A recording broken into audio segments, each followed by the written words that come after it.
د رمضان المبارک میاشت را نږدې ده، د روژې میاشت، کوم کې چې قرآن کریم را نازل شوی دی. چونکې د رمضان یو مبارکه میاشت ده،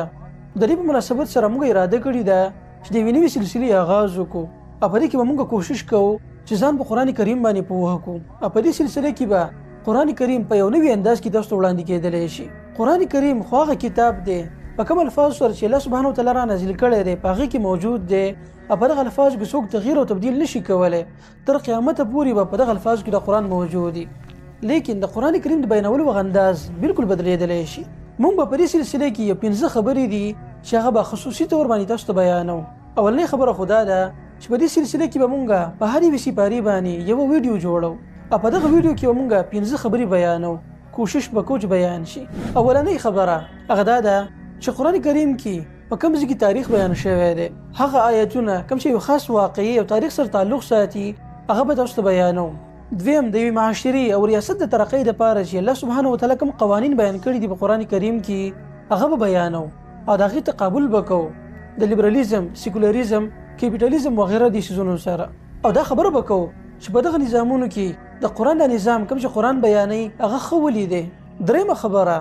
هغه آیتونه کوم چې له ساینس سره تعلق ساتي هغه به بیانو. د قرآن کریم تقریبا 6,000 آیتونه دي ټول سره پاسه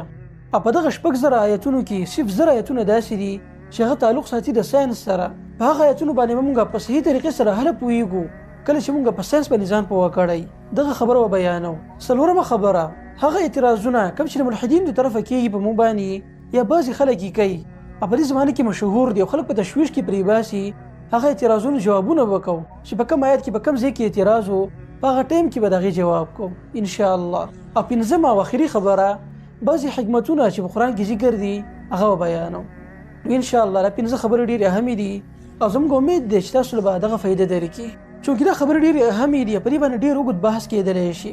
دې وجې نه موږ به کوشش کوو چې هر یو ویډیو مختصر کړو، ډېر ټایم به کې وانخلو ستاسو نه، په مختصر وخت کې ډېرې خبرې راجمع کړو او دا کوشش به کوو چې په دغه خبرو کې تاسو نوي څه زده کړئ، نوي څه واورئ. نو الله سبحانه وتعالی دې موږ له توفیق راکړي. تاسو موږ ته دعا کوئ چې الله توفیق راکړي او دا سلسله موږ سر ته ورسوو تر اخره پورې.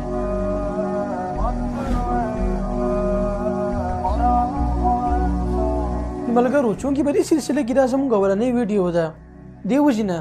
راځئ نن به کوشش کوو چې د قرآن کریم په بعضې خصوصیات باندې ځان پوه کړو. د قرآن کریم خاص کتاب ولیدی. په دنیا کې خو ډېر شي کتابونه لیکلی شوي دي، اوس هم موجود دي چې خلک هغه ګوري، مطالعه کوي، لیکن د قرآن کریم خاص ولیدی. نو کوشش به کوو چې په دې باندې ځان پوه کړو. اولنۍ خبره خو دا ده چې کله په یو علاقه کې یو ملک یو ځای کې څه خلک راجمع شي او هغوی دا دعوه وکړي چې زموږ سره یو کتاب دی او دا کتاب دا غرب د طرفه موږ ته رالیږلی شوی دی، کوم خالق او رب چې دا کائنات پیدا کړی دی، او د دغه خلکو دا خبره به صحیح هله ثابتېږي او د دې دا کتاب به هله د رب د طرفه وي کله چې د هغې لپاره څو شرطونه دي چې هغه پوره شي. او په دغه شرطونو کې اولنی او غټ شرط دا دی چې دغه کتاب دې په هر زمانه کې د هر قسمه حالاتو سره برابر وي، په یو ځای کې دې چېرته دا د څه خبرې سره تضاد ونه لري. دا د ټولو نه ګران شرط دی چې په دنیا کې ډېر کم کتابونه دي چې هغه په دغه معیار باندې پوره دي. قرآن کریم په دغه معیار باندې 100% پوره دی. او دا خبره موږ د دې د وجې نه کوو چې موږ مسلمانان یو، د دې د وجې نه، بلکې دا یو حقیقت دی چې عقل والا انسان د هغې نه انکار نشي کولی. قرآن کریم چې په کومه زمانه کې را نازل شوی و، نو په هغه زمانه کې د فصاحت او بلاغت ډېره غټه چرچه وه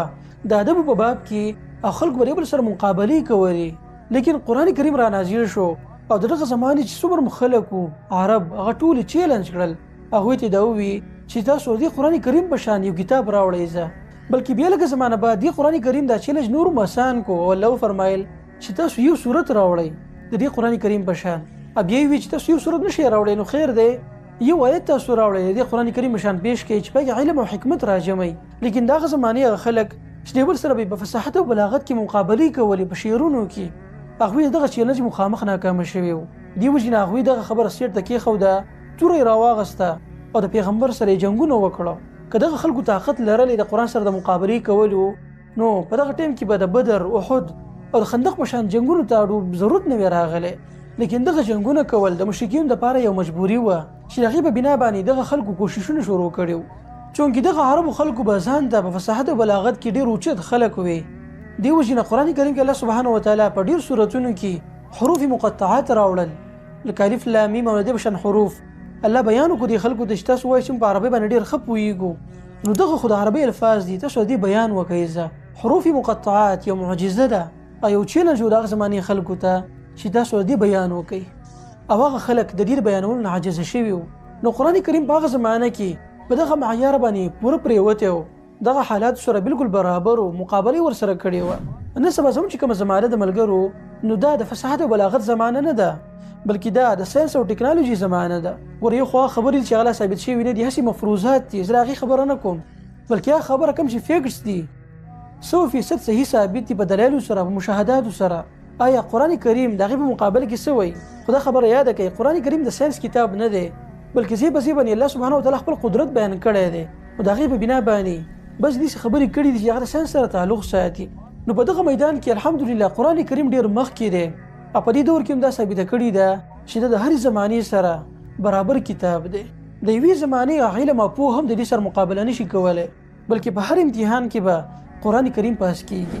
نو ملګرو د قرآن کریم غټ خصوصیت دغه چیلنج دی چې خلکو ته ورکړی دی چې تاسو د قرآن کریم په شان الفاظ راوړئ کتاب ولیکئ او دا چیلنج د هغه مکیر مشرکینو دپاره نه و بلکې تر قیامته پورې چې څومره انسانان راځي هغه ټولو ته دا چیلنج دی چې تاسو که چېرته طاقت لرئ نو د قرآن کریم په شان یو آیت پیش کړئ بل د قرآن کریم دویم خصوصیت دا دی چې په دې کې ناشنا اسلوب بیان شوی دی قرآن نه شعر دی نه نثر دی بلکې ناشنا انداز باندې بیان کوي زړه عقل او روح درې وړه مخاطب کوي او درې وړو د اصلاح دپاره قوانین یږدي بل په دنیا کې څومره کتابونه لیکلی شوي دي یا لیکلی کېږي نو په هغې کې طریقه دا چې په یو موضوع باندې په یو ټاپک باندې بحث کېږي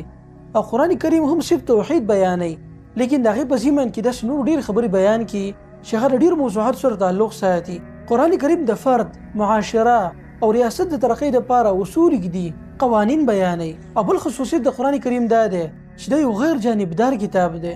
په دې کې د یو خاص شخصیت د یو خاص ډلې والا خلکو صفت نه دی بیان شوی بلکې په دې کې قواعد بیان شوي دي چې دا قواعدو مطابق چې عمل کوو نو هغه غوره انساني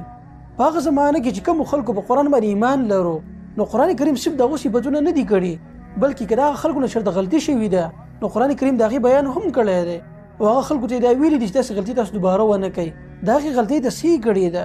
یو غیر جانبدار کتاب دی او ښایسته اصول پکې بیان شوي دي بل خصوصیت دا دی چې قرآن کریم علمي اشارات هم ډېر زیات ورکوي چې هغه د ساینس سره تعلق ساتي لکه قرآن کریم د امبریالوجي سره متعلق د جنین سره متعلق ډېر ښایسته خبرې کوي چې انسان حیرانوي بل د یونیورس کائنات د وسعت باره کې هم خبره کوي د هغې بیان هم کوي د دې سره سره د غرونو بیان کوي چې دا څنګه جوړ شوي دي او د دې حکمت سره هغه بیانوي دغه شان د سمندر حدود هم بیانوي او له دې نه علاوه داسې ډېرې خبرې چې هغه د ساینس سره تعلق ساتي او هغه زموږ علم نور سیوا کوي هغه ډېر په ناشنا او ښایسته انداز کې بیانوي چې انسان په حیرت کې پرې باسي بل قرآن کریم یو داسې کتاب دی چې د انسان نفسیات پیژني د هغې متعلق خبره کوي لکه قرآن کریم د انسان کمزوري یره محبت غم تکلیف دا ټول هر څه په داسې طریقې سره بیانوي ته به چېرته وي چې د انسان د بدن ایکس ری ده یا د انسان د باطن چې کوم حالات دي هغه ټول موږ د مخې ته ږدي او موږ ته ښایي چې د انسان باطن څنګه دی او د هغې اصلاح هم بیا کوي او یو بل خصوصیت د قرآن کریم دا دی چې دا د دې دنیا دپاره څه قوانین بیانوي د دې کائنات دپاره او دا خبره کوي چې دا کائنات او دنیا د څه قوانینو ماتحت چلیږي او دا خبره هم کوي چې د دغه قوانینو جوړونکی ذات الله سبحانه وتعالی دی او یو بل غټ خصوصیت د قرآن کریم دا دی چې دا په لکو سینو کې محفوظ پروت دی ډېر انسانانو دا قرآن کریم یاد کړی دی او د دې حفاظت الله سبحانه وتعالی په هر دور کې کړی دی دا نور چې کوم آسماني کتابونه را نازل شوي دي لکه تورات زبور انجیل دغه ټول پیغمبرانو نه بعد خلکو دوباره لیکلي دي په هغې کې تحریف شوی دی خلکو پکې د ځان نه خبرې ورداخل کړي دي علاوه د قرآن کریم نه چې دا زموږ د پیغمبر په زمانه کې لیکلی شوی دی په هغې کې راجمع شوی دی وروستو صحابه هم د دې ډېر اهتمام کړی دی او نن سبا چې قرآن کریم زموږ مخامخ پروت دی نو د دې بالکل هغه الفاظ او هر څه 100% صحیح سلامت دي چې په هغې کې د تحریف اډو شوبه نه میلاویږي موږ او تاسو ته نو ملګرو دې قرآن کریم چې دا کم قوانین او کم داسې خبرې بیان کړي دي چې انسان عقل روح او بدن له فایده ورکوي دا هر څه به موږ ښه په تفصیل سره بیانو او په هغه ماتو ګډو الفاظو سره په کم سره چې موږ د قرآن کریم بیان کوو هغه دې الله زموږ نه قبول کړي او داسې الفاظ دې الله زموږ د خولې نه راوباسي چې الله پرې راضي کېږي او هغه د حق سره موافق خبرې وي نو انشاءالله ملګرو دا کم 15 خبرې چې موږ مخکې تاسو ته بیان کړې د دې هر څه به ښه په تفصیل سره بیان کېږي پر روان ویډیوګانو کې ان شاء الله.